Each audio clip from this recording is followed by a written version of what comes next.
Vamos a tomar lectura de la palabra del Señor en el Evangelio según San Juan, capítulo 3. Vamos a volver otra vez a leer la palabra del Señor. Gloria a Dios. San Juan, capítulo número 3. Hoy vamos a terminar con la enseñanza que iniciamos hace 15 días, que es la doctrina del nuevo nacimiento, parte 2. Esto ya por partes. Amén.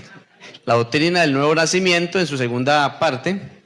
San Juan capítulo número 3 del verso 1 en adelante, vamos a tomar lectura hasta el versículo. Dice: había un hombre de los fariseos que se llamaba Nicodemo, un principal entre los judíos.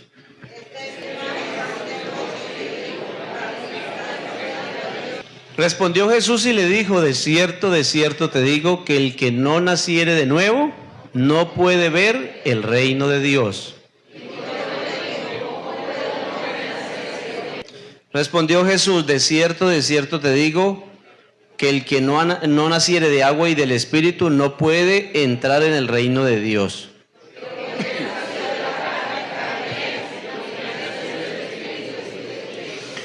No te maravilles de que te dije: os es necesario nacer de nuevo.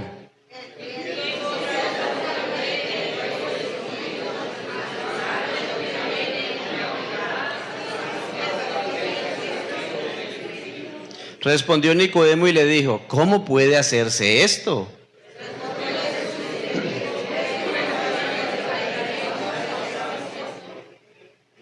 De cierto te digo que lo que sabemos hablamos y lo que hemos visto testificamos, y no recibid nuestro testimonio.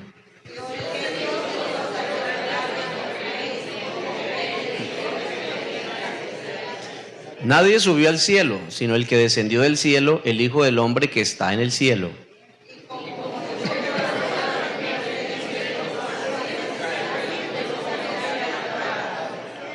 Para que todo aquel que en él cree no se pierda, mas tenga vida eterna. Amén. Siéntese, gloria a Dios. Y gritando: gloria a Dios. Gloria a Dios. Qué bueno es el Señor. Amén. Bueno, ¿quién se acuerda de lo que se habló hace 15 días? Usted sabe que uno tiene una memoria, ¿cierto? A corto, a mediano y a largo plazo. Amén. Gloria a Dios. ¿Qué fue lo que se predicó hace 15 días?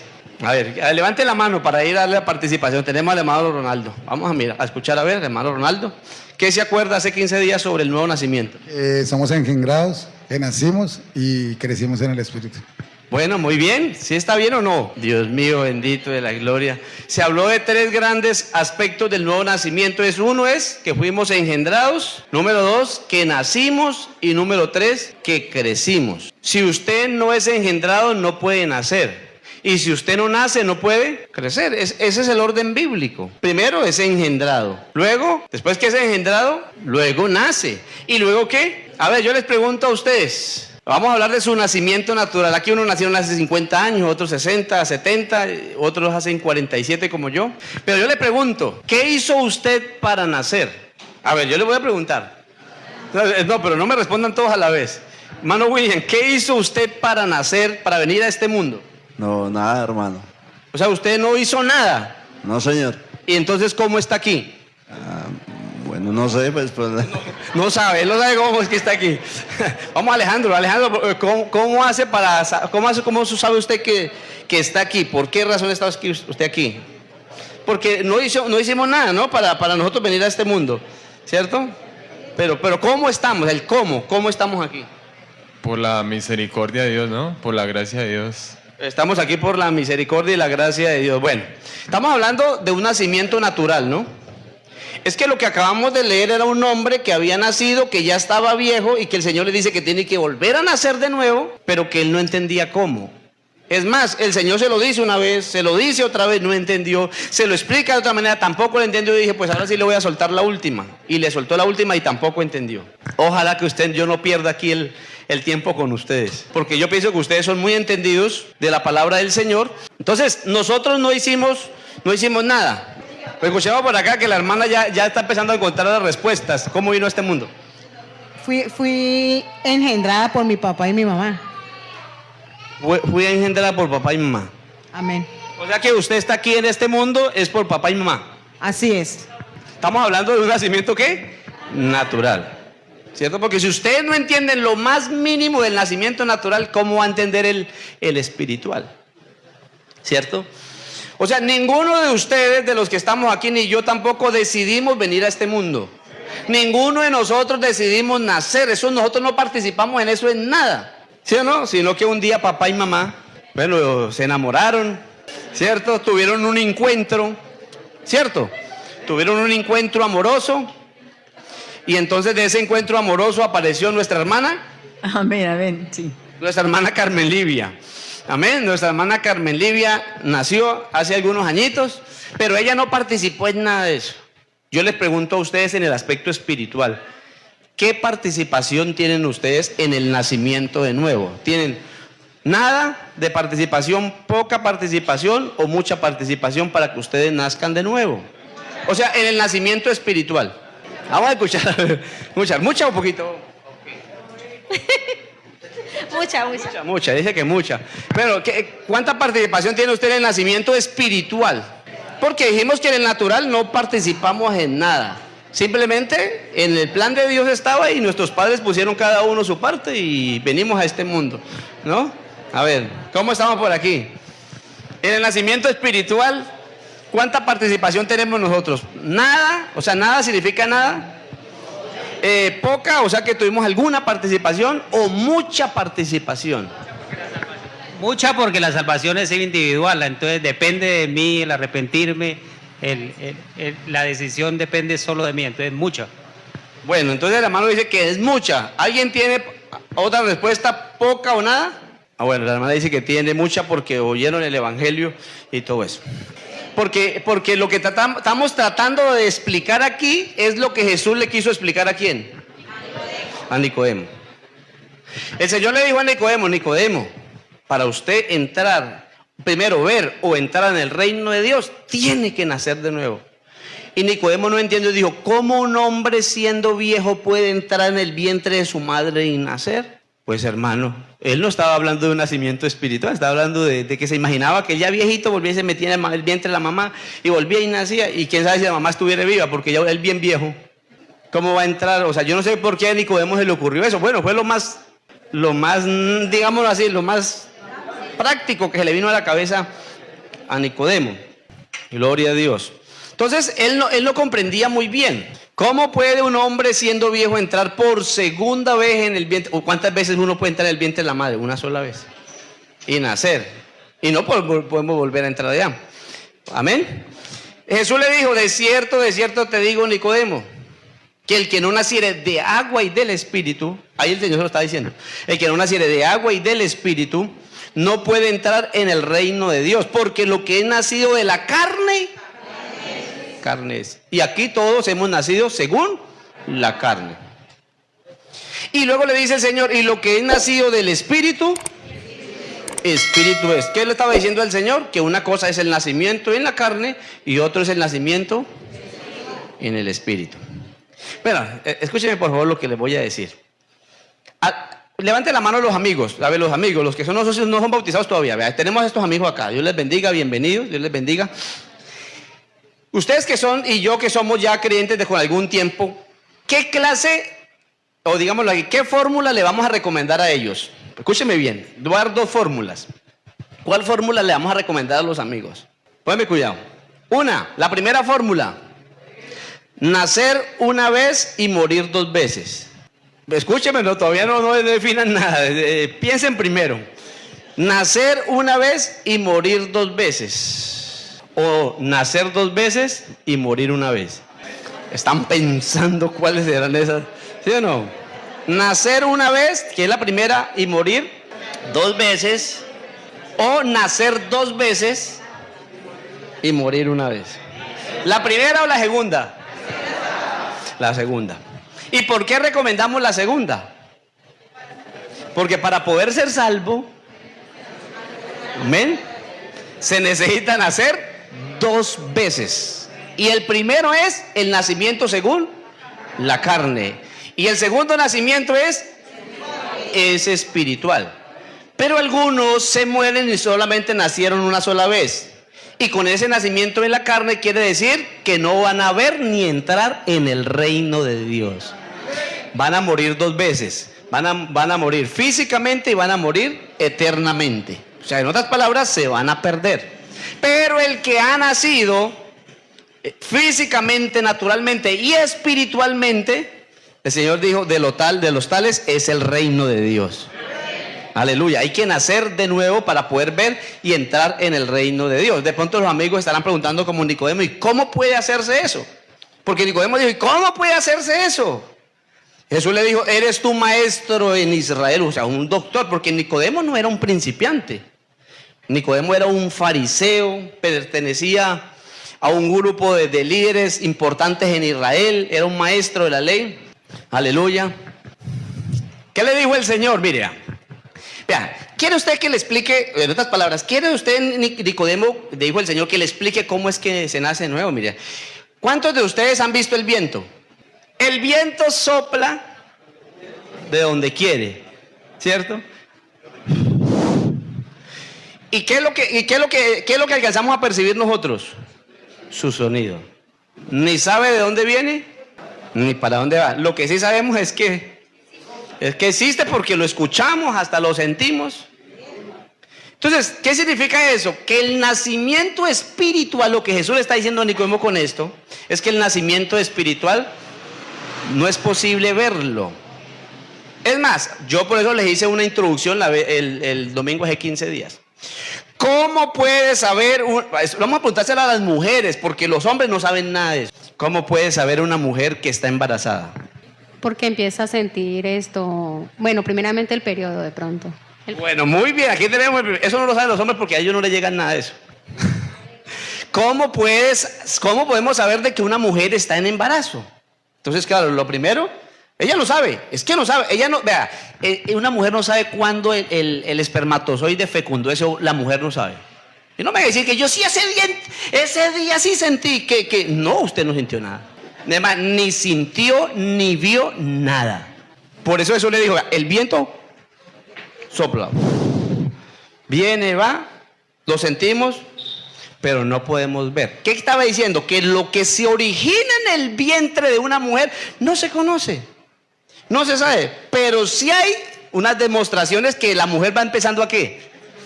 A interpretar de que algo está pasando en su cuerpo. Número uno, se le quita el periodo. Vamos por acá. ¿Qué otro aspecto? Pues creo que las náuseas y... Bueno, entonces no ver ni el bebé, ni se ha ido a hacer una prueba, una prueba de sangre, que es lo más básico, ¿no? Una prueba de sangre, no se ha hecho nada, pero ya empezó a sentir síntomas de náuseas y... Muy bien, entonces se le quita la regla, él siente náuseas, ¿qué más otra cosa? Rápido.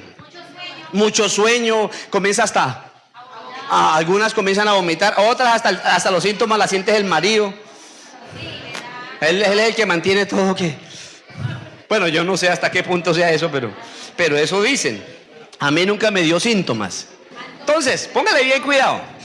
Vea, un nuevo nacimiento espiritualmente hablando no se puede ver.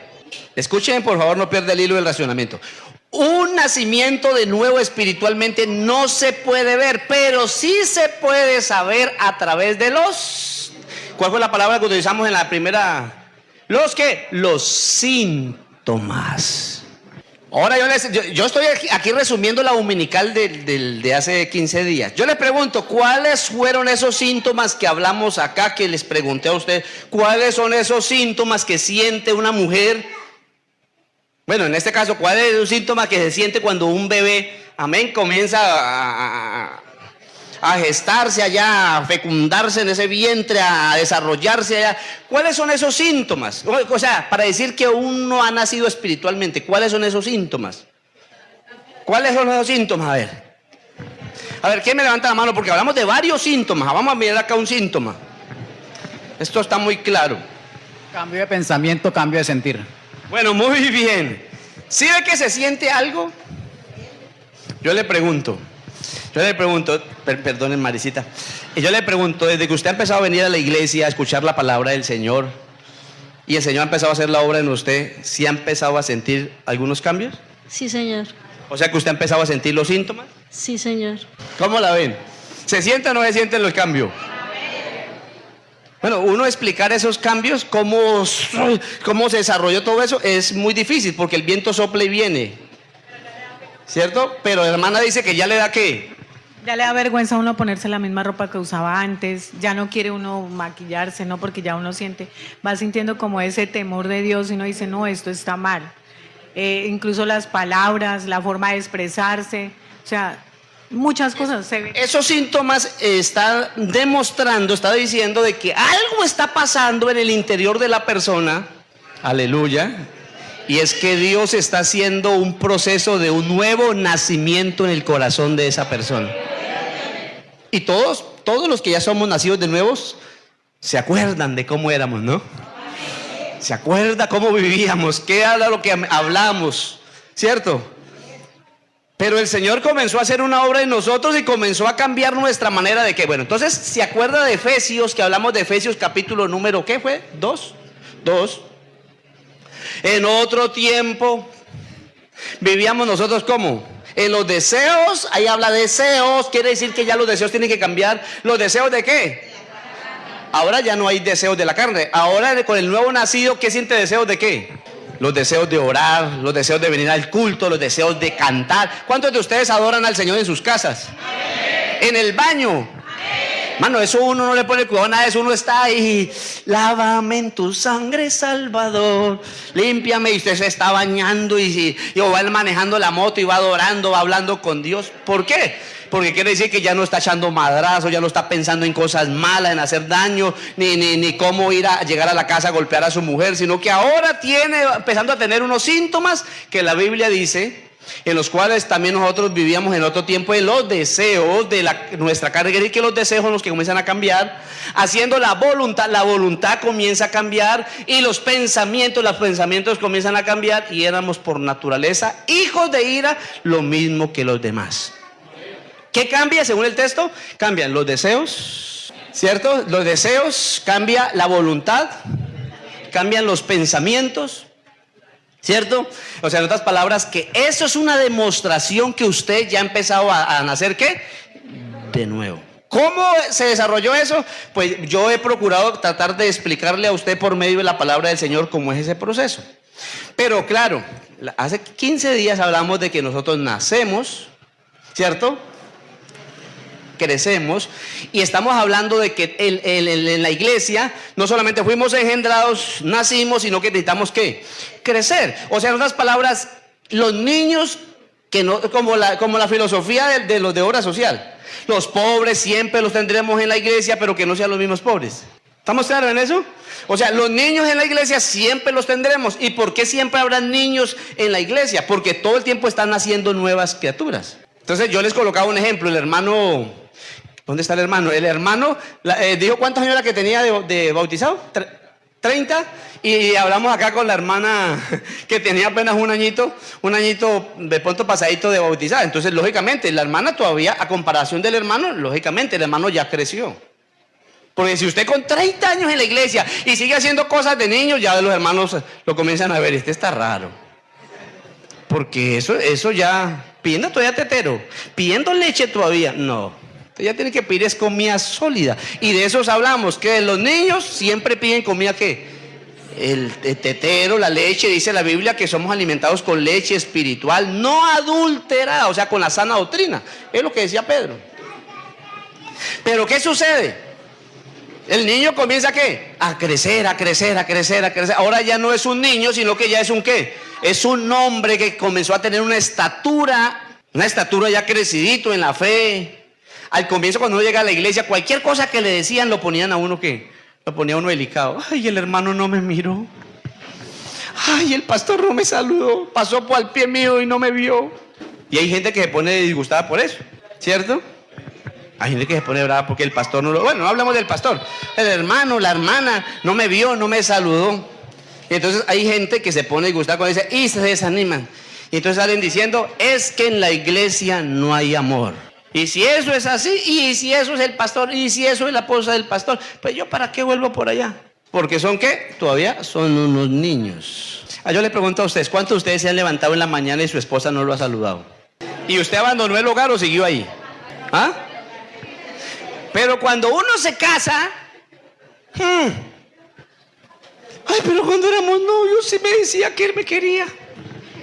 Cuando éramos novios sí me saludaba, me daba la mano.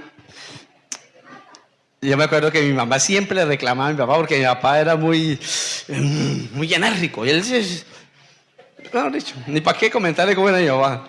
Yo soy una pequeña muestra. Pero mi mamá decía, Hubertino, y cuando le daban a uno pues el nombre, Hubertino, quiere decir que iban a bajar del carro, del taxi, y mi papá tenía que abrirle la puerta. Pero mi papá, ¿qué puerta ni qué puerta? Mi papá abría la puerta y hágale, eso, pagaba y hágale. Eso no se ponía a pensar en nada. Aquí entre nosotros, yo tenía un día como 7, 8 años y me llevó a conocer un hermano que yo no conocía. Ni sabía que tenía otro hermano. Y me hizo caminar 7 horas. Pero no era ahora por carretera ni por nada. Eran unas chucuas en aquella época, mesetas hacia arriba, en donde las mulas metían los pies. Eso ya hace 40 años aproximadamente. Y yo me iba a hacer los pies por acá, quedaba enredado en medio de ese chucuero. Y yo miraba a mi papá que volteaba allá y volteaba. Mi papá después que cogía un camino, hermano, no se regresaba por nada. Y esas son las enseñanzas que nosotros hemos recibido. Yo después que coja un camino, ¿usted cree que yo me devuelvo? Yo prefiero comprar eso por el camino y yo no me vuelvo a recoger. Hay gente que nos dice, pero ¿cuál es el afán? Devolvámonos, recojamos, hagamos eso. Cada uno tiene su forma como fue formado. Aleluya. Pero todos somos ¿qué? Todos somos ¿qué? Todos somos diferentes. Entonces, hermano, esto es parte de ¿qué? De nuestro propio ¿qué? De nuestro propio proceso de vida. Aquí tenemos gente muy nuevecita, ahí tenemos gente muy madura, pero los nuevecitos hay que tener es ¿qué? Paciencia. Pero un hermano ya con tantos años el evangelio y todavía hay que seguirlo consintiendo, hermano, madure. Le digo a los que están por las redes sociales, si usted ya tiene 18 para arriba en la iglesia, madure, pelado. Madure, porque es que no nos podemos tener todo el tiempo en la misma. Además, usted necesita ayudar a formar a otros, que son los que hasta ahora están comenzando la vida cristiana.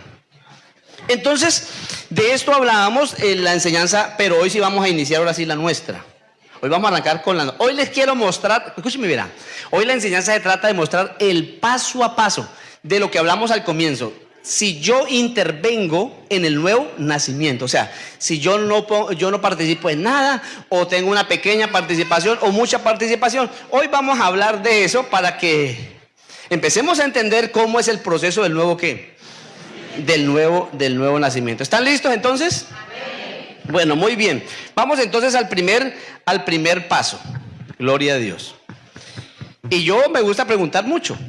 Gloria a Dios. Vamos a mirar cómo es el proceso de la regeneración o el nuevo nacimiento. Bueno, primera pregunta. La iniciativa para que yo me vuelva un hijo de Dios, ¿en quién empieza?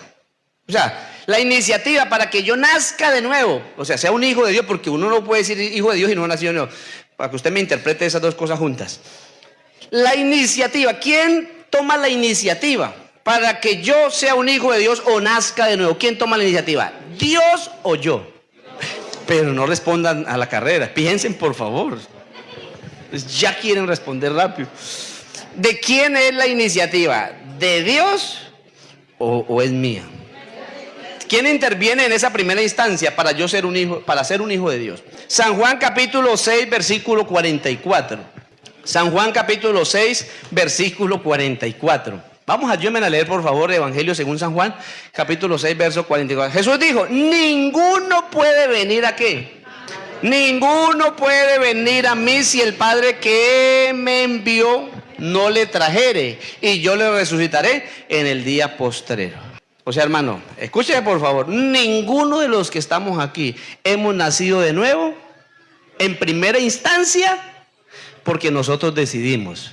Es porque hubo un Dios que nos trajo a su presencia. ¿Cuánto le dan la gloria a Dios? Porque esto es para glorificarle a Él. Él fue que nos trajo. El cómo nos trajo es lo que yo voy a empezar a desarrollar en algunos punticos, pero en primera instancia, la iniciativa para yo ser un hijo de Dios. Ah, hermano, es que yo me volví un hijo de Dios es porque yo tomé la iniciativa. Hermano, eso no es así. Si el Señor no lo trae, si el Señor no lo convence, si el Señor no hace la obra, entonces en esa primera instancia yo no participo en eso. El que participa es ¿qué? Es nuestro Dios. Nosotros estamos aquí no por fruto del azar. Estamos aquí es porque Dios nos trajo y Él mismo fue el que nos llamó. Número 2, voy rápidamente en la segunda parte. Gloria a Dios. En segunda parte, después que Dios nos trae a su presencia, entonces sucede lo segundo. El Señor nos confronta con su palabra. A ver, dígalo, ¿nos qué? ¿Y qué es confrontar? ¿Qué será que Dios ya me trajo aquí, me tiene acá, pero ahora dice, Dios me confronta con su palabra? ¿Qué quiere decir? Bueno, muy bien. Bueno, para que se siga desarrollando el proceso. Bueno, ¿sabes? ¿Qué es confrontar? Es que Dios nos coloca frente a Él, ¿cierto? Confrontar es ponernos al frente del Señor. Ya nos llamó, ¿cierto? Nos trajo, pero ahora nos confronta con su palabra. ¿Y cuántos de nosotros fuimos confrontados con la palabra? Yo le pregunto, ¿y cuando uno se confronta con alguien, qué siente uno? ¿Qué siente? ¿Ah? ¿Qué siente uno cuando lo confrontan? Cuando le dicen a usted la verdad por la palabra. Cuando a usted le manifiestan, como decía el hermano Marco, lo confrontan con su pecado. Entonces, en ese proceso de esa confrontación, entonces, ¿qué siente uno en esa instancia? Entonces algunos dicen, ay, pero es que me trajeron acá es para decirme lo malo que yo hago. ¿Cierto? Me trajeron acá es para hacerme sentir mal. Y yo le pregunto a usted, ¿no nos sentimos mal cuando el Señor nos confrontó? ¿Qué hizo la palabra del Señor en nosotros? Nos redarguyó. Redarguir es convertir el argumento en contra de uno. O sea, en otras palabras, nos cogió y nos confrontó y comenzó a movernos la conciencia. ¿Ah? Y a una mujer le dijo, a la mujer decía, yo no tengo marido. El Señor le dijo, 5 maridos has tenido. ¿Qué pensó esa mujer? ¿Ah? ¿Qué pensó por dentro? Señor, por la palabra comenzó a redarguirle, a confrontarla. Y entonces usted tiene 2 opciones. Aleluya. O rechaza, o usted comienza, como dice por ahí, a ceder a la palabra del Señor. ¿Qué hizo? Estamos hablando de confrontar, ¿no? Yo le pregunto a usted, ¿cómo confrontó Dios a David cuando pecó? ¿Cómo lo confrontó? Bueno, un día David, usted sabe la historia. Yo no voy a hablar mucha historia acá porque quiero ir al grano, como dijo la gallina. Entonces David, claro, se paseaba por el balcón, era el rey, tenía mucha riqueza, era el que mandaba, se enamoró de una mujer que se estaba bañando desnuda, la mandó a traer. Esa mujer tenía un esposo que era un general que estaba al frente de la línea de batalla peleando por el ejército, estuvo con ella sexualmente hablando, la dejó embarazada y ahora dijo David, ¿qué voy a hacer yo? He metido las patas, pero a esto hay que corregirlo. Mandó a traer el marido, tráigame lo que yo soy el rey, lo mandó a traer acá, por favor, le doy vacaciones con su esposa para que se vayan de luna de miel. Este hombre no quiso ni siquiera aceptar esa propuesta, entonces como no quería irse con su mujer, entonces le dio vino hasta que se embriagó y lo mandó para la casa. De pronto borrachito ya el cerebro ya no piensa igual y entonces le da el deseo sexual. Dicen algunos que con el trago le dan deseo sexual. Yo no sé porque yo nunca he tomado trago. Y lo emborrachó, y cuando lo emborrachó, entonces el hombre salió a la puerta del palacio y se quedó dormido ahí en la puerta. Y bueno, le dijeron, no, David, mire, ese que no quiere ni donde la mujer. Entonces dijo, por favor, entonces mándelo a poner en la línea de batalla. Y lo colocaron en la línea de batalla. Y los que peleaban en aquella época era cuerpo a cuerpo. Y el que iba de frente era el primero que llevaba. Lo mataron. Y después de muerto este esposo de esta señora, entonces David se me dijo, tráigame a la mujer esta, que como ella es viuda y no tengo ningún problema de vivir con una viuda, se la trajo a vivir con él y a formar una familia con esta mujer. Todo se limpió y dijo, no ha pasado nada. Pero hermano, yo le digo a usted una cosa, ¿será que puede pasar una cosa de estas con un hijo de Dios y que Dios no sepa las cosas? Entonces, ¿qué hizo Dios? Ve, hermano, cuando nosotros le fallamos a Dios, aquí en este lugar Dios nos confronta con su palabra. Así no nos gusta. Aquí algunos salen hasta bravos. A mí no me interesa que usted ponga bravo, pero yo a usted tengo que decirle por la palabra las 3 verdades bíblicas. ¿Yo qué voy a hacer, hermano? Si es que un día el Señor me va a llamar a cuentas por ustedes. Dice, ¿qué dice la Biblia de los pastores? Dice, acordaos de vuestros pastores que os hablaron la palabra de Dios, para que cuando Él se presente delante de Dios pueda, ¿qué? Sí, yo tengo que responder por ustedes, como quienes han de dar cuentas al Señor. A mí me duele a veces saber que hay pastores que prefieren quedarse encallados y no decir la verdad, porque y entonces el hermanito de plata se va de la iglesia. Que se vaya, hermano. Ay, pero es que la hermanita es la que no sé qué cosa. Que son los músicos principales. Si están en pecados, que se disciplinen. Y si se han de ir, que se vayan, hermano. Ya ustedes cogen por qué estoy diciendo lo que estoy diciendo aquí en esta iglesia. Pero aquí los que tienen que servir son gente santa. Gente que ha nacido de nuevo, gente que vive una vida cristiana agradable al Señor. Que a veces nos duele, sí, pero hay que decir, nos confronta. Y entonces, ¿qué hizo Dios? ¿Se quedó callado? No, pobrecito, dejemos a David, que se estaba muy necesitado. ¿Qué necesitado? Natán, profeta. ¿Cuál era la función del profeta en el Antiguo Testamento? A ver, los que están estudiando la escuela teológica, que hoy hay escuela teológica a las 5, ¿cuál es la función del profeta? Comunicar la voluntad de Dios al pueblo o al rey. Entonces le dijo un día a Dios al profeta Natán: Natán, tengo un recadito para usted. Diga, Señor, vaya donde el rey David y coméntele este caso. Y fue entonces Natán corriendo, se fue. Y entonces, claro, llegó y tocó la puerta de David, el rey abrió la puerta de tremendo palacio. Entró entonces el profeta. Y ese milagro, profeta, de tener acá es como cuando los creyentes se asustan que llegó la visita del pastor. Los chiros por allá. Esconda eso porque llegó el pastor. Aleluya. A veces pasa eso. ¿Sí o no? A veces pasa eso. Bueno, entonces, pero yo he ido a casas, hermano. Por eso yo, cuando voy a visitarlo a usted, yo siempre le digo, hermano, voy para allá, para que tenga todo organizadito. Pero a este lo cogieron sin WhatsApp, sin datos. Le cayó fue de una. Es como cuando una visita de un directivo. Solo destaca. Dios mío, ¿qué pasó? Oiga, hermano, y entonces siga y se sentó. Mire, David, tengo que decirte algo. Sí, dígame, profeta. Había un señor que era muy rico y tenía muchas ovejas. Y había un hombre muy pobre, que solo tenía una ovejita. Con que esa ovejita se había criado con sus hijos. Eso era como una mascota de la casa. Un día vino un caminante al hombre rico, un peregrino. Y este hombre rico, en vez de coger una de sus ovejas y matarle y dársela de comer a este hombre caminante, fue a su siervo y le dijo: vaya, traigan la ovejita del hombre pobre. Tenía miles allá y este tenía una sola.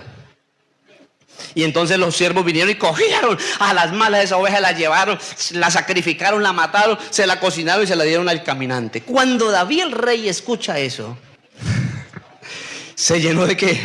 Así como ustedes están sintiendo, porque uno en el corazón tiene algo que llama la justicia. ¿Y qué es la justicia? Que por favor defíname la justicia. ¿La justicia qué es la justicia? Que se le da a cada uno lo que se merece. Esa es la justicia. Pues no quiero hablar del gobierno, ni del Estado, ni nada de esto, porque eso es otra cosa. Pero vea, la justicia es que cada uno, no es que todos deben ser ricos, no. Todos no pueden ser ricos. Todos tienen que ser pobres, tampoco. Ahí habrán ricos, habrán pobres. Así es la vida. Y a cada uno se le da lo que se merece. ¿Qué dijo David? Dijo David que a tal hombre ordeno yo el rey, por favor, que lo manden a matar, que lo pasen al paredón y que lo fusilen. Cuando David dijo eso, él no sabía ni lo que estaba diciendo. Cuando él dijo ese hombre, voltea al profeta y le dice: ese hombre eres tú. ¿Qué hizo el Señor con la palabra? Lo confrontó. ¿Por qué? Porque tú teniendo... ¿Cuántas vírgenes tenía David en el palacio, en su reino? Tenía miles, cientos de vírgenes que él podía como rey, pues enamorarse cualquiera y formar un hogar. Pero fue y le quitó la única corderita de ese hombre y lo mandó a matar. Se la trajo para él, la dejó embarazada. Pero cuando el Señor lo confronta con la verdad, con su palabra, ¿qué hizo el rey David? Se tiró de rodillas. Ten piedad de mí, oh Dios, conforme a la multitud de tus piedades, borra mis rebeliones, lávame más y más de mi maldad, límpiame de mi pecado. Yo reconozco que contra ti he pecado, mi maldad está siempre delante de ti. Contra ti solo he pecado y he hecho lo malo delante de tus ojos. Pero Señor, no quites de mí tu Santo Espíritu. Mis huesos se han envejecido y cuando los huesos se envejecen comienzan a doler y comienza a tener un proceso de envejecimiento todo el cuerpo, Señor. Mientras callé, mientras no confesé mi pecado, mis huesos se envejecieron. Hermano, esos pecados ocultos por ahí, esas cosas malas que se hacen, usted cree que va muy bien, pero usted va de para atrás, hermano. Se le acaba la alegría, Vuélveme, Señor, decía en su arrepentimiento, vuélveme, Señor, el gozo de la salvación. Y entonces enseñaré a los transgresores sus caminos y los pecadores se convertirán a ti. Lávame más y más, límpiame más y más, Señor. Oye, y David se arrepintió de tal manera que el Señor le mandó a decir, oye, dígale a David que yo lo perdono. Porque a un corazón, y ahí dice Salmo 51, léalo en la casa, a un corazón contrito y humillado. Oye, hermano. Por eso, hermano, uno no está exento de que cometa sus errores, sus equivocaciones, pero no se le olvide que a un corazón contrito y humillado no desprecias tú, oh Dios. Y usted puede volver a sentir el gozo de su salvación. Usted no puede vivir toda la vida así, de esa manera. Aleluya. Yo pienso con aquellos que se han apartado del Señor, que se han ido, que se han descargado. Tengo hasta familia o hermanos que están así en esa situación. Y eso es muy duro verlos acabados por la situación, por diferentes cosas de su vida, hermanos, llevados, vueltos nada por el pecado. Porque es triste verlos, y algunos tienen hasta familiares metidos en los vicios, hermano. Perdidos en las drogas, perdidos en la prostitución, perdidos en una cantidad de cosas, hermano. Horrible la situación. Bendito sea el Señor. Pero lo más lindo, hermano, es cuando uno vuelve al Señor y todavía encuentra unas manos maravillosas de parte del Señor para volverlo a recibir. ¿Cómo que usted que se sentía el hijo pródigo por allá, el hijo que abandonó a su papá, a su hermano, la casa, los bienes, el bienestar y se fue por allá? Él un día que dijo, ay, cuántos jornaleros en la casa de mi padre tienen abundancia de pan. Y él por allá cuidando cerdos, que quería comer las algarrobas, las migajas de los cerdos. Y el patrón le decía, usted no puede comer eso porque eso es para los cerdos. Y el flaco acabado, sin ropa, sin calzado, sin vestido, con hambre, llevado.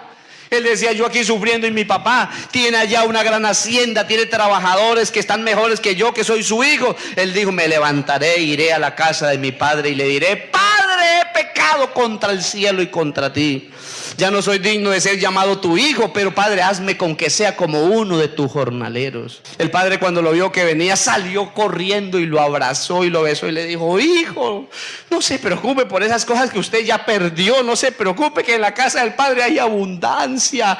Traigan el vestido nuevo, pongan el anillo nuevo, calzado nuevo, aleluya, y maten el becerro gordo y hagamos fiesta, porque mi hijo se había perdido, desayado, se había muerto y ha revivido. Y entonces el Señor dijo, así hay fiesta en los cielos cuando un pecador se arrepiente, cuando alguien reconoce que ha fallado. La palabra lo confronta.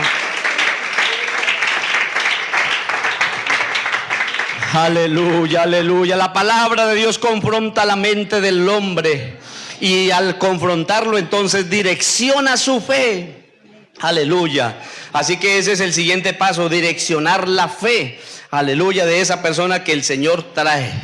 Aleluya. La Biblia dice, cuando el Espíritu Santo venga, dice el Espíritu, convencerá al hombre de pecado, de justicia y de juicio. Paso número 3. Bueno, paso número 1, ayúdame a recordar el proceso. Número 1, el Señor lo trae. Número 2, el Señor hasta este momento el hombre no ha puesto ¿qué? Nada. Vamos a mirar aquí, porque aquí dijeron un poquito, mediano y mucho, que es lo que yo aporto para nacer de nuevo. Tercero, cuando una persona está oyendo la palabra, ¿quién abre el corazón de esa persona? Porque yo he escuchado en algunas religiones que dicen, hermanos míos, abramos el corazón. Hermanos míos, abramos el corazón. ¿Yo sé que abre el corazón o es que Dios me abre el corazón? Vamos a ver la Biblia, porque eso está en la palabra de Dios. Hechos capítulo 16, versículo 14. Hechos de los Apóstoles, capítulo 16, verso 14. Dice, cuando Pablo estaba en sus viajes misioneros predicando, dice, entonces una mujer llamada Lidia, vendedora de púrpura de la ciudad de Tiatira, que adoraba a Dios, iba a adorar a Dios porque ella no conocía el cristianismo, pero entre su religión ella iba a adorar allá en la hora de la oración. Entonces dice, adoraba a Dios, está oyendo, dice acá, y el Señor abrió, ¿qué estaba oyendo? Que el apóstol estaba predicando. Y cuando el apóstol Pablo le estaba predicando, ¿qué dice la Biblia? El Señor abrió el corazón de ella para que estuviese atenta. Oiga, levante la mano los predicadores acá, los que somos predicadores, que predicamos en la iglesia. Levante la mano. Ole, ¿y el resto no vinieron? Como que somos poquitos predicadores. Oiga, hermano, ¿sabe qué yo pensaba? Es que la gente está atenta, es porque yo soy buen predicador. Es que la gente entiende el mensaje, es porque yo se los explico de buena manera. Hermano querido, hoy, para que usted entienda como predicador y yo como pastor, el que abre el corazón es el Señor. Si el Señor no abre el corazón, ahí usted puede decir y amanecerse con esa persona. ¿Qué tenemos que rogarle al Señor? Señor, ábrale el corazón a esta persona. Porque el que se encarga de hacer ese trabajo, de abrir el corazón, la mente, el corazón es la mente de la persona. ¿Por qué es necesario que se abra la mente? Porque la gente viene con una cantidad de conceptos equivocados y arrastran una cantidad de creencias, de vivencias y de cosas que estos días fui a visitar a un hombre más o menos económicamente. Me llevaron a uno de los mejores conjuntos que está, ustedes se imaginan, de aquí saliendo para Restrepo, de esos grandes, que esos son casi una finca para cada casa. Tengo que entrar por una puerta, entrar por la otra. Eso tiene piscina aquí, pequeña, grande, para cada apartamento. Llego yo a predicarle la palabra a este señor. Y entonces, claro, en la exposición que yo estaba presentando de la palabra, entonces yo le pregunto, bueno, primero yo necesitaba saber qué creía la persona, para yo saber qué es lo que le voy a orientar. Y entonces comienza a preguntar, entonces él dice, yo llevo algún tiempo escuchando una iglesia, escuchando la otra, y comenzó a hablarme de la reencarnación, y comenzó a hablarme un poco de cosas como un estilo gnosticismo, así mezcladito con un poco de cosas. Y entonces la persona que llevaba conmigo llegó y una vez se metió por el camino y decía, pero, o sea, como a tratar de quitarle la creencia. Yo le dije, no, venga, espere tantico, porque uno en la vida no puede quedarse en el vacío, usted tiene que creer algo. No sé si usted me están entendiendo en esta hora. Y eso es para los que evangelizan y para los que predican. Usted no puede llegar allá, usted cree en la Virgen, usted cree que no sé qué, que el Cristo, no sé qué, en las imágenes. Usted no puede llegar de esa manera a convencer a alguien por la palabra. Porque él tiene que, su fe, como es natural, la tiene que contener o soportar en algo. Porque lo peor es que la persona no cree en nada. Pero que ya cree, muy bien. ¿Pero en qué la tiene? Puede tenerla en lo que sea. Yo le dije, esté tranquilo, que aquí vamos a direccionar en la fe de la persona. Entonces me tocó meterme porque ya quería como... Entonces, calma, que yo entiendo que es así. Que llegó Nicodemo de noche y un maestro y todo eso, y muy religioso, y a los que para él era el que entraba, que las puertas del cielo estaban abiertas para Nicodemo, y se dio cuenta que ni siquiera había nacido de nuevo. Entonces eso toca con calma, espere, le explicamos, y entonces comenzamos, tranquilo, que ya el Señor lo va a convencer, esa obra no la hago yo. ¿Quién es el que abre el corazón de una persona? Es el Señor. Y el Señor abrió el corazón y estuvo atenta a lo que Pablo decía. Y gracias a Dios, porque eso lo hace ¿quién? Entonces, número uno, ¿quién es el que nos trae al Señor? Nuestro Dios. Número dos, ¿qué hace el Señor? Nos confronta. ¿Qué más hace el Señor de tercera instancia? Nos abre el corazón. Número cuatro, es el que nos hace estar atentos. Así como están ustedes atentos, es el Señor que está haciendo esta obra. Eso no soy yo. Usted está atento a la palabra del Señor, que es viva y eficaz. Usted está ahí pendiente. Gloria al Señor Jesús, para que esté atento. Entonces, Dios es el que abre el entendimiento de las personas. Yo le pregunto, a ver, pregunta para todos aquí, ¿qué fue lo último que el Señor hizo antes de irse para el cielo con sus apóstoles? Vamos abriendo San Lucas 24:45. Cuidado, por favor escuchen. Mire, los apóstoles estuvieron 3 años y medio con el Señor. ¿Qué les dijo el Señor? ¿Qué le dijo el Señor con respecto al sufrimiento y a la muerte? ¿Qué le dijo el Señor en cuanto a él? ¿Qué le dijo? ¿Qué les dijo el Señor? A ver, ¿quién me ayuda? ¿Quién les dijo el Señor? Se lo dijo el Señor a sus propios apóstoles, de su sufrimiento y de su muerte. ¿Qué les dijo el Señor? ¿Quién me colabora? A ver. Bueno, eso fue lo que dice ahí, pero ¿qué le dijo el Señor en el trasegar? Hay varias cosas el Señor le dijo a los apóstoles. ¿Qué le dijo? Dice, yo voy a Jerusalén, pero allí me van a coger. El Hijo del Hombre será entregado en manos de pecadores, de inicuos. Y antes de llevar, le dijo, herirán al pastor. No le dijo el Señor, no se los dijo, se los dijo. Ellos no era que estaban así ciegos. Así es que no sabemos qué va a pasar con el Señor. No sabemos. El Señor le dijo, vea, me van a coger, me van a matar. Es más, yo para esto he venido. El Hijo del Hombre vino a esto. Pero claro, llegó el momento en que el Señor lo cogieron y como que se les olvidó el mensaje de hace 15 días. No. Aleluya. Ellos se les olvidó que su Señor se los había dicho, que se los había repetido, le había puesto comparación. Van a herir al pastor y ¿sabe qué va a pasar con las ovejas? Se van a esparcir y vosotros me van a abandonar. ¿Y qué dijo Pedro? No, Señor, yo no te abandono. Firmes como los músicos del Titanic. Y fue el primero que salió corriendo. Y estaba pues escondidito, pobrecito. Más valiente las mujeres, como escuchamos esta semana que predicaron, hermano Pedro. Las mujeres con valentía se fueron a sepulcro a buscar a ver si estaba el Señor. Gloria a Dios. Pero todos temerosos. ¿Qué les dijo el Señor? Vea, y vuelve y se lo repite acá. Es más, esta experiencia fue de la experiencia de otros 2 apóstoles que iban de camino, rumbo ¿a dónde? Camino de Maús. Era el tercer día. El Señor ya era para haber resucitado, pero era el tercer día. Iban así todos aburridos. Hermanos, los 2 hablando ahí como cuando uno habla con alguien. Tercer día, nada. ¿Y usted qué piensa? No, yo pienso que Él era el que iba a redimir a Israel. Yo pensaba que era el Salvador. Pero es el tercer día, iban con la esperanza, pero hermano, caídas, sin ánimos. Y nosotros que miramos los milagros, pensamos que Él era. Pero ya es el tercer día y cuando se le acerca un hombre en medio de ellos. Pero los ojos de ellos estaban ¿qué? Estaban vendados. Siguió caminando el Señor con ellos. Y les abría el Señor la Escritura, les abría la Escritura. Ellos no entendían mayor cosa.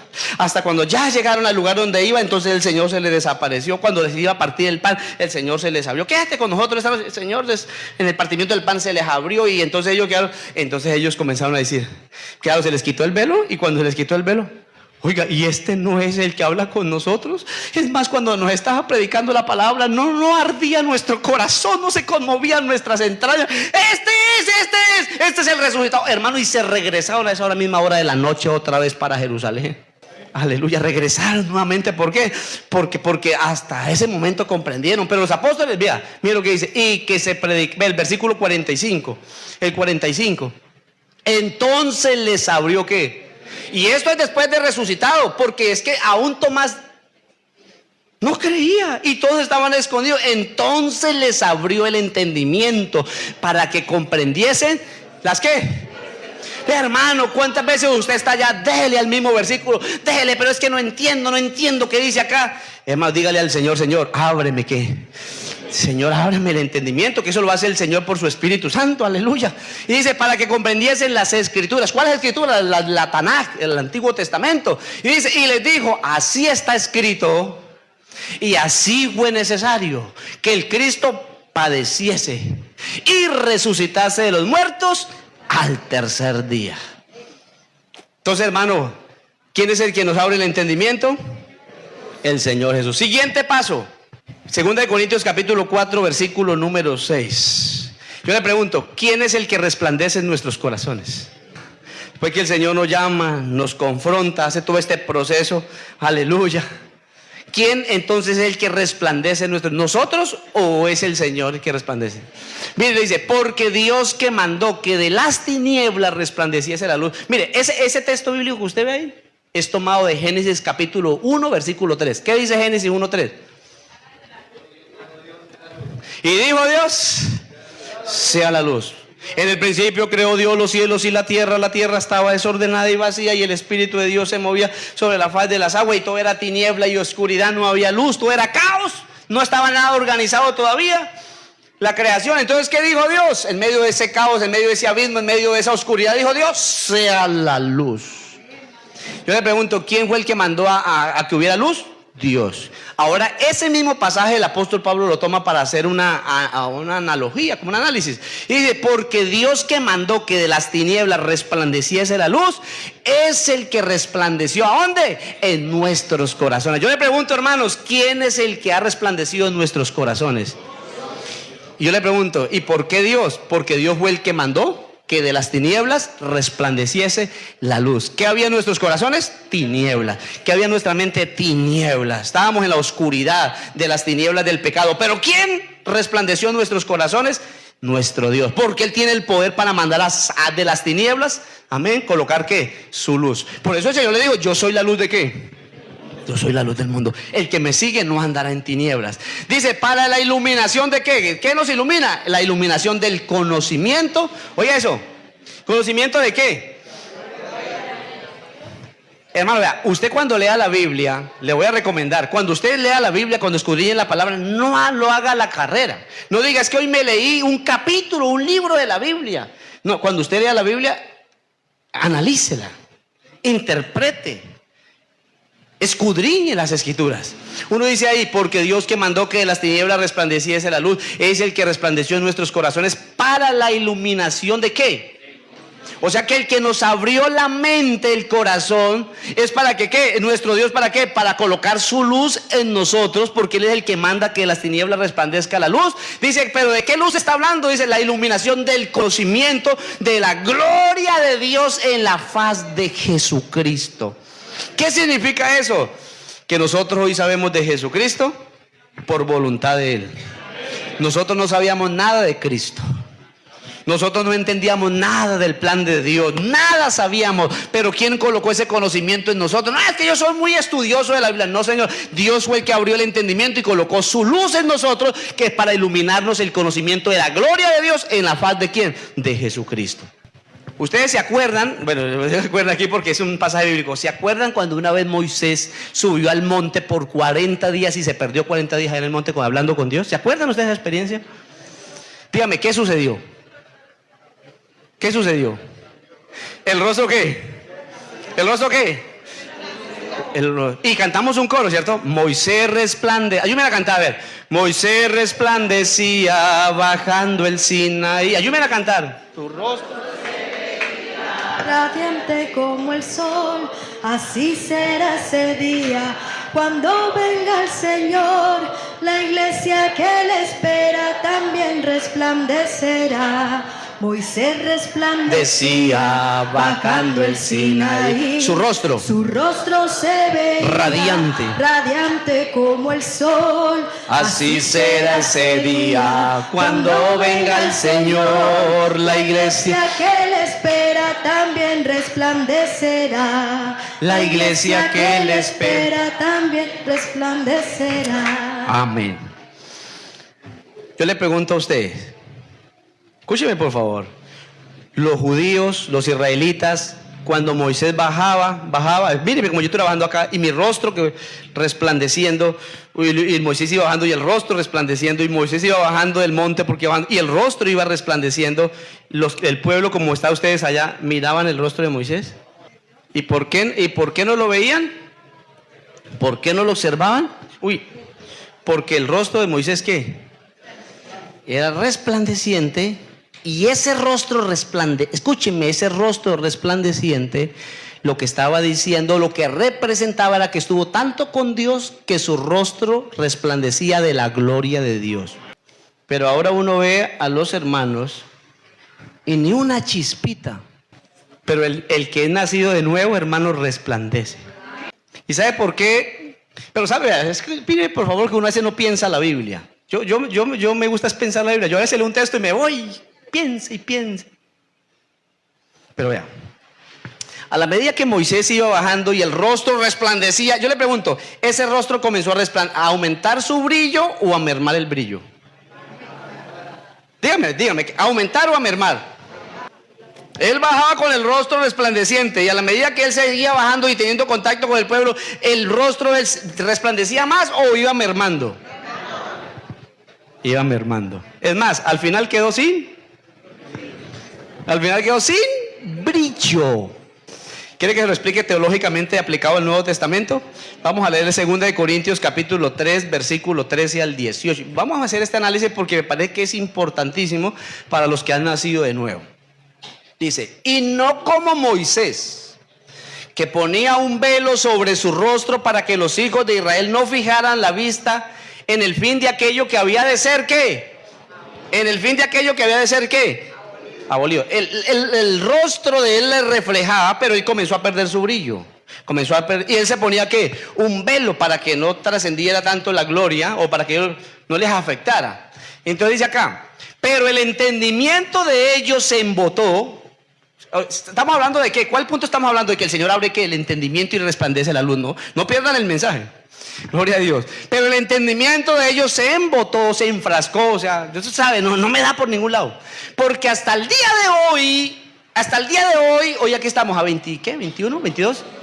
Hoy 22 de este mes de junio, usted va y pregúntele a un judío allá. ¿Qué abren ellos? Ellos abren la Tanaj, sobre todo la ley, el Pentateuco, la Torá, y se le comienzan a leer Shema Israel, Adonai Elohenu, Adonai Aha, Shalom Adonai, comienzan a Shalom. ¿Y a usted le parece bonito eso? Pero bueno, eso en el idioma hebreo. En el idioma hebreo, ellos cantan, recitan los textos de la Biblia cantados, hacen una forma de cantarlos y orarlos así, y hacen esa especie de venia, de humillación. Lo hacen ellos. Pero hasta el día de hoy, 20, ¿qué? ¿21, 22? 22 de este mes de junio todavía se le queda que vea.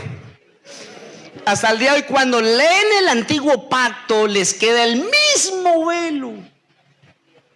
Yo no sé si hay un velo acá para poderles explicar, no sé cómo sacar un velo, se me olvidó traer un velo.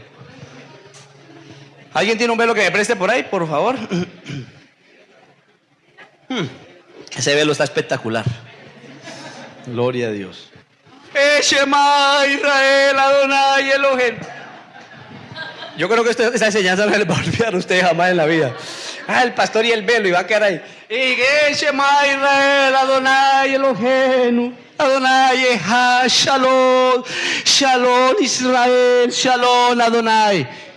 Y hasta el día de hoy, cuando leen Deuteronomio 6:4, oye Israel Jehová, se lo vuelvo a repetir en hebreo, Shema Israel, Adonai Elohenu, Adonai Echad. Y cada vez que leen eso no entienden ni de qué se está refiriendo. Y siguen el Shema Israel, que están diciendo que Dios es uno, pero se les queda todavía, hasta el día de hoy, vea, se les queda el velo, dice acá, no descubierto. Y yo aquí griego para leer, pero ellos no ven por ningún lado. Dice, el cual, dice acá, el cual. Mira, hermanos, los judíos hasta el día de hoy que leen la Biblia, leen la ley, porque no leen el Nuevo Testamento, porque ellos no tienen el Nuevo Testamento. Pero cuando leen el Antiguo Testamento y lo leen, todavía les queda el velo.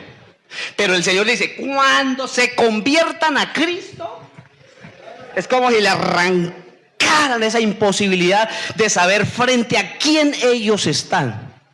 O sea que el velo les está cubriendo la verdadera gloria.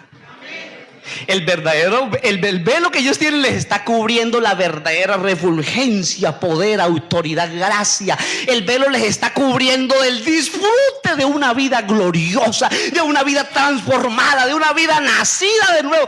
Ellos se los están perdiendo por un velo. Aleluya.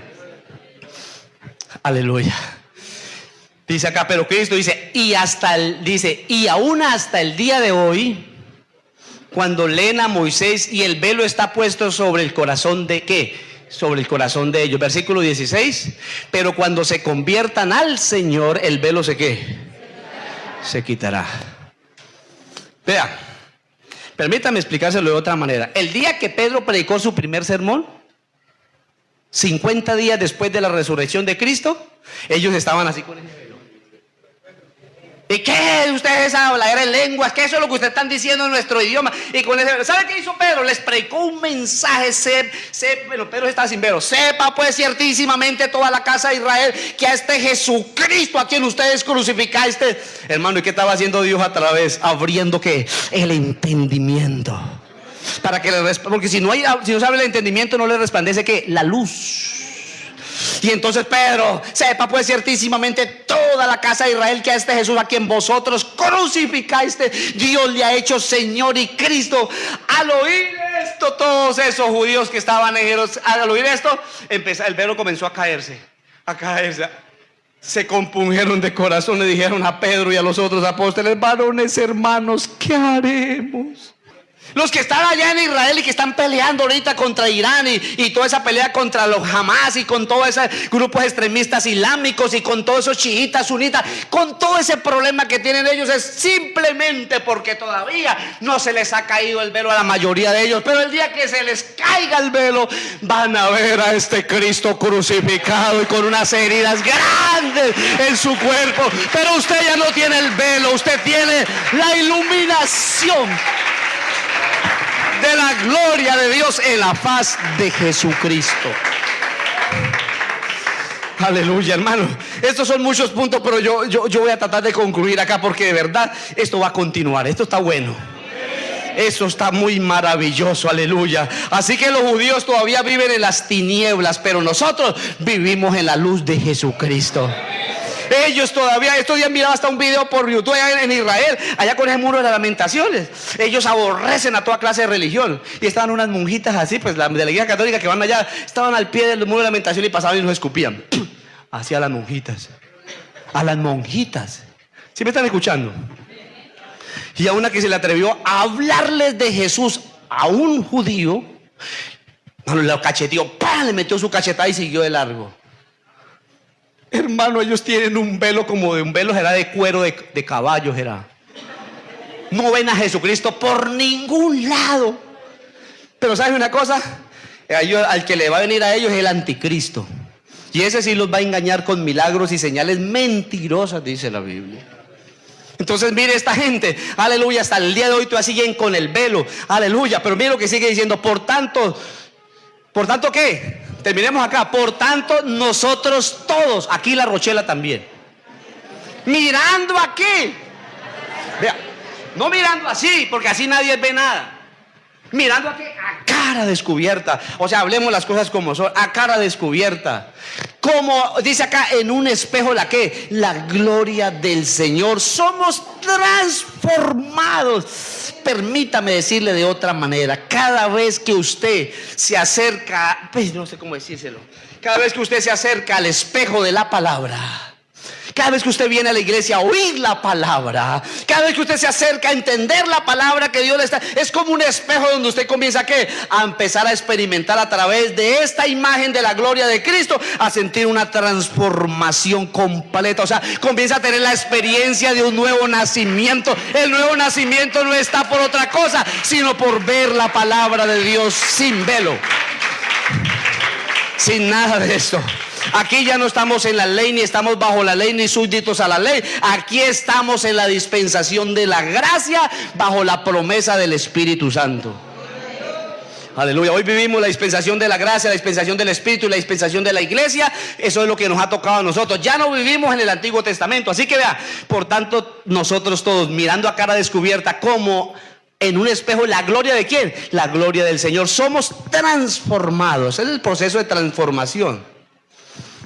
Hermano, hay gente que cree que aquí el Señor está como cuando usted coge una casa vieja y comienza, quitémosle esta goterita. Aquí el Señor, cuando llega a nuestra vida, lo que hace es transformar nuestra vida completamente.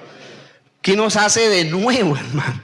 Dice, somos transformados ¿cómo? De gloria en gloria, a la misma imagen. Dice, en la misma imagen, dice, como por el Espíritu ¿de quién?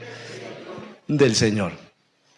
Entonces, hasta el momento, este sermón termina en donde usted hasta ahora no ha tenido ninguna participación. Espere que termine, que todavía faltan como 7, 8 puntos. Entonces, hasta el momento usted no ha tenido ninguna participación. Pero ¿será que sí tiene? ¿Será que tendrá poca? ¿Mediana? ¿Mucha? No se la pierda. Aleluya. No se la pierda, porque si usted quiere saber cómo nace de nuevo, necesitamos seguir oyendo la palabra del Señor, que es la que nos hace la transformación en nuestra vida, porque la palabra de Dios es la que ha iluminado nuestro entendimiento para conocer al que es verdadero. Y estamos en el verdadero. ¿Cuántos estamos en el verdadero? En su Hijo Jesucristo. Este es el verdadero Dios y la vida eterna. No hay más, no coja para otro lado. Es el único Dios y la vida eterna. Estén de pie, tengan la amabilidad y vamos a darle gracias a Dios por su palabra. Aleluya, qué bueno es poder cada vez que venimos a la iglesia. Por eso, amigo, hermano, cuando usted venga al culto y cuando sea el momento de la prédica, no se duerma, porque es a través de la palabra que Dios hace la obra de hacerlo una nueva criatura. Esté atento a recibir la palabra de Dios, que es espíritu y que es vida. Gloria al Señor. Levanta tus manos, dígale al Señor que nos ayude a recibir esta palabra con humildad. Amado Dios y Padre Celestial, te damos gracias, mi buen Salvador Jesucristo, por tu gran misericordia y bondad, oh Dios. Sabemos que tú eres el que hace la obra. Tú eres el que nos ha escogido, nos ha llamado, nos ha traído traído, Señor, ha abierto nuestro entendimiento, Señor, nuestra disposición. Tú eres el que produce el querer como el hacer por su buena voluntad. Oh Dios, toda la gloria es para ti. Nosotros somos siervos tuyos, pero tú eres el autor y dueño de esta obra, amado Salvador. Gracias te damos, Señor, por la vida que se ha manifestado, la cual estaba con el Padre, pero nosotros la hemos visto a través de estos nuevos nacidos, amado Salvador. Gracias te damos, Rey de la Gloria, por tu bondad y amor en esta mañana, en el nombre de Jesús. Hola, sí. Gloria a Dios para siempre. Te costó la vida darme la vida, sufriste la muerte por darme amor, por tus llagas